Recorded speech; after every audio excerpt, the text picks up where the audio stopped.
Hello everybody, my name is Justin Martin, and for my presentation I'm going to be going over the generational differences in the workplace.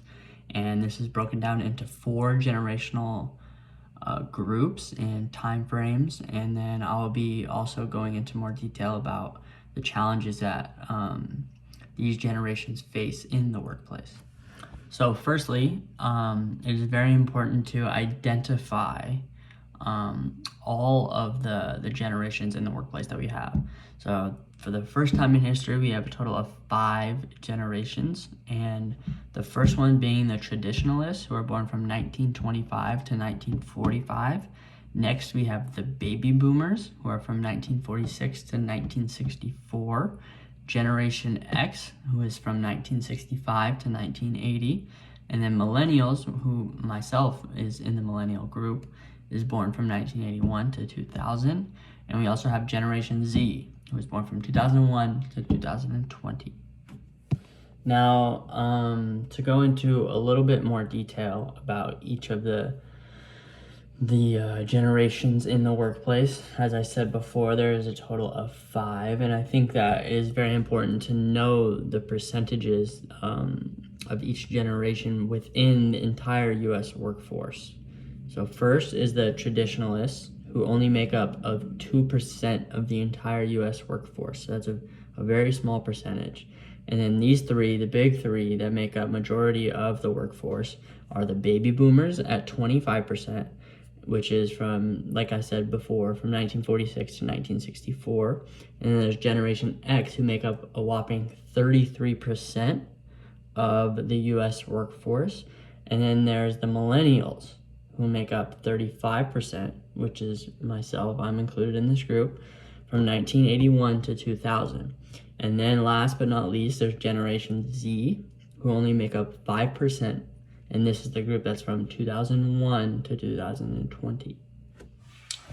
So to continue, now that we have identified all of the generations within the U.S. Workforce, now we can dive into a little deeper details and then see how we relate and how can we relate as CEOs, as employees, to the people who come from this generation. And although it's a very small percent, and it's probably going to keep getting smaller, it's still something that we need to pay attention to. So this is from 1925 to 1945, the traditionalist group. They were shaped by the Great Depression and World War II, and they are found on respect, recognition, and they provide a lot of long-term help to the company. That is something that they pride themselves by.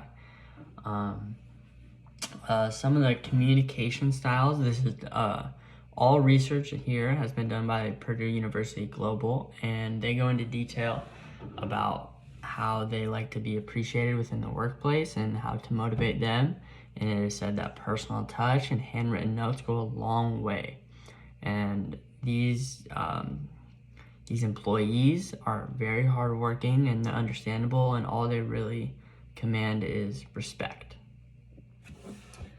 And then that leads into the next group that we're going to be going to is the baby boomers, who are born from 1946 to 1964.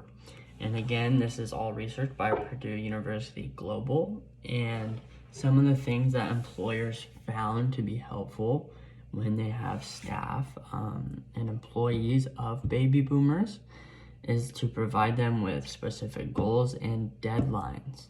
The baby boomers are a group where they really believe in hard work and that achievement comes after paying one's dues. So they think that the more time that they put into the company is eventually, they will get rewarded for the hard work that they do. They are motivated by company loyalty, teamwork, and duty. They are very competitive, optimistic, and they really are a pleasure to have in the workplace because you can be honest with these groups, with this generation, and they're just going to work extremely hard and be very coachable and teachable, and also provide just a great atmosphere for everyone working in the company. Next, we are going to be talking about Generation X. This is the group from 1965 to 1980. These group of people are very flexible. They're also extremely independent and somewhat informal. Employers should know that to have a good relationship with this generation and their employees, and that they should give immediate feedback, and they should also be extremely flexible, because these people, this generation, is really motivated by work-life balance. So they will quickly move on if they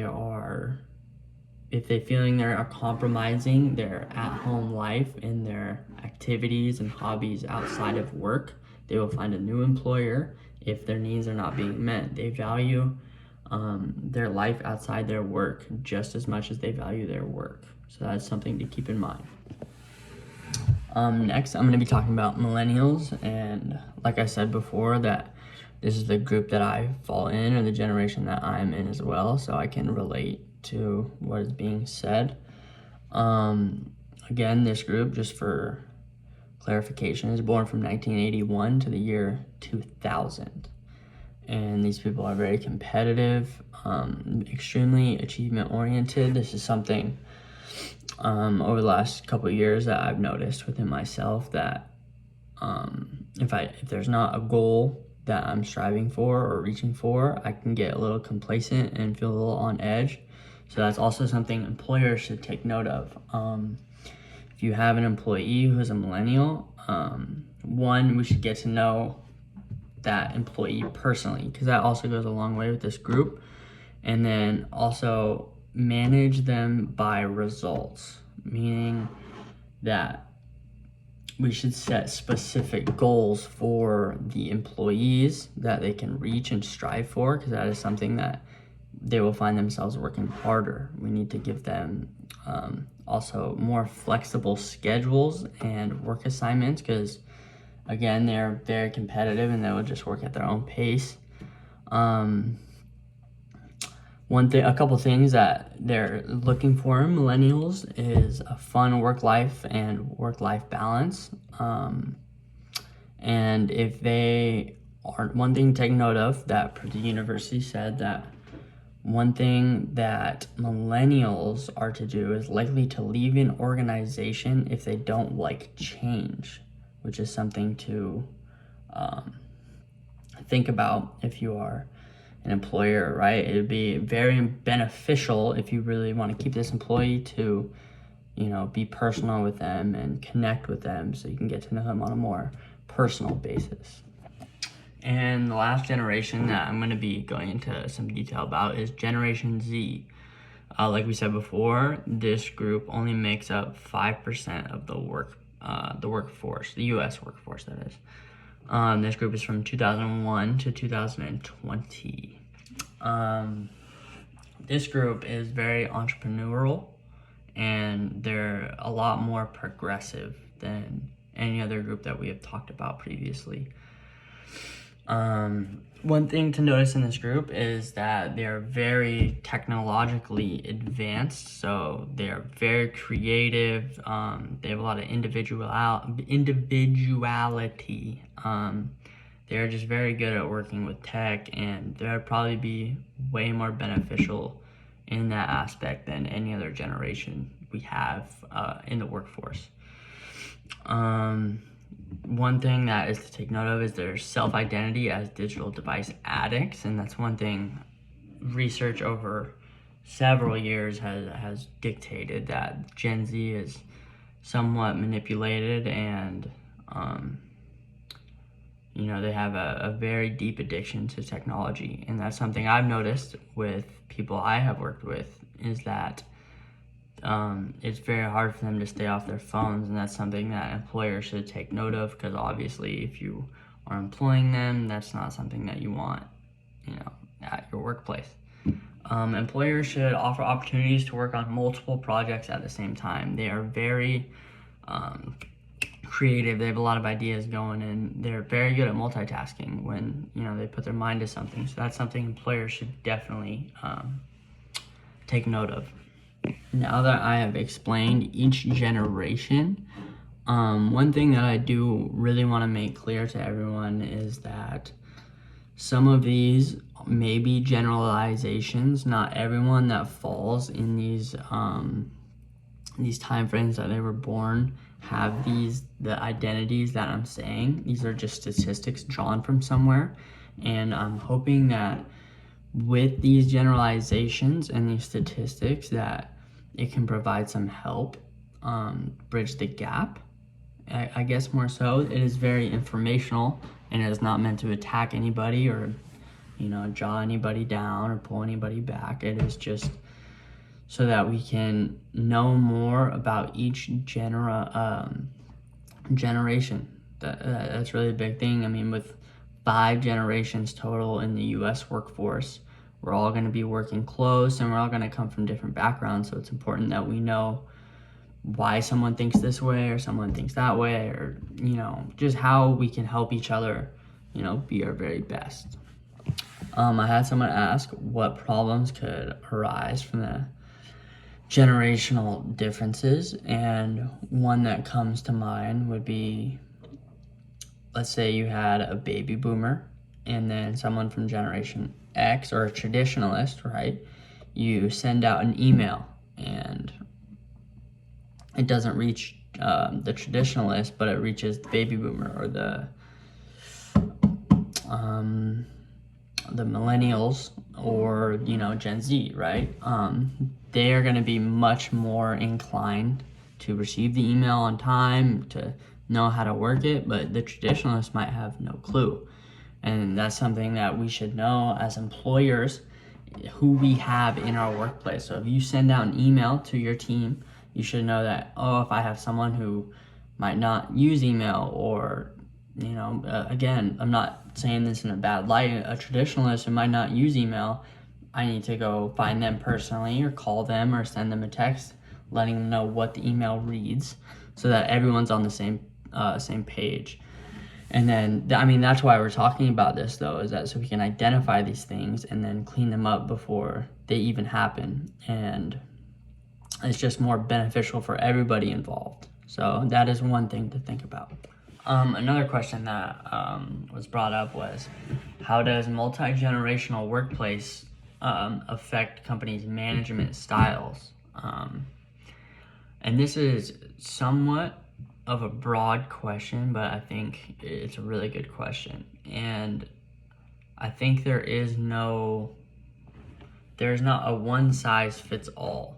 So I think the company or the management should be very proactive and progressive, meaning they need to think of all different ways to, first they need to identify who is in their workplace and how to best cater everybody and manage everybody. And that's not always going to be what they want to do, right? So if we have Gen Z and traditionalists, I hate to use that, but it's just two opposite sides of the generation, so it's the easiest one, but there is not going to be a one size fits all. So the management needs to be tailored to everybody and somehow include everybody, and I'm not sure how that's going to be up to management, how whoever runs the company, but it needs to be tailored to specific people and not one size fits all, because that is when the generational problems arise, and then there's a bunch of conflict, and we want to steer clear of that. And then there's a lot of ways that we can bridge the gap in the workplace, and this is done through anything that you want to do. Team building, a ton of team building exercises if you want to do bring in coffee for everybody, or go out to lunch with everyone, or order in, cater lunch, and just get everybody in the same room. I think naturally that generations will learn from one another and connect, and then benefit from that. But that is one way that we can bridge the gap, and also bring every generation together within the workplace.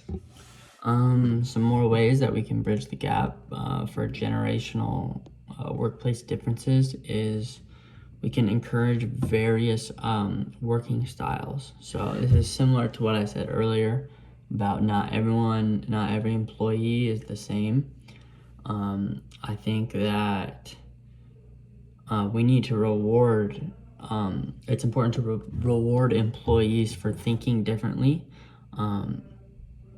besides holding everyone to the same standard. And as long as they achieve the same result in the end, then we should reward them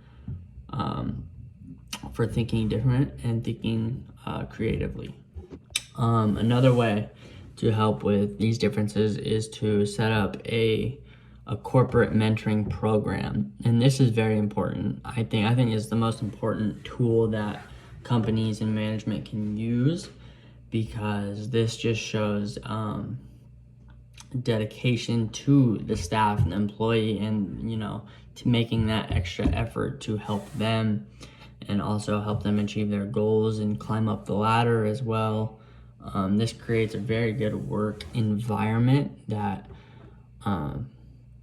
shows support to get better, and that just goes a long way throughout the entire workforce. Last but not least, another way to just bridge the gap between generations is to focus on the commonalities, remembering every employee's name, remembering their family, being more personal with the staff.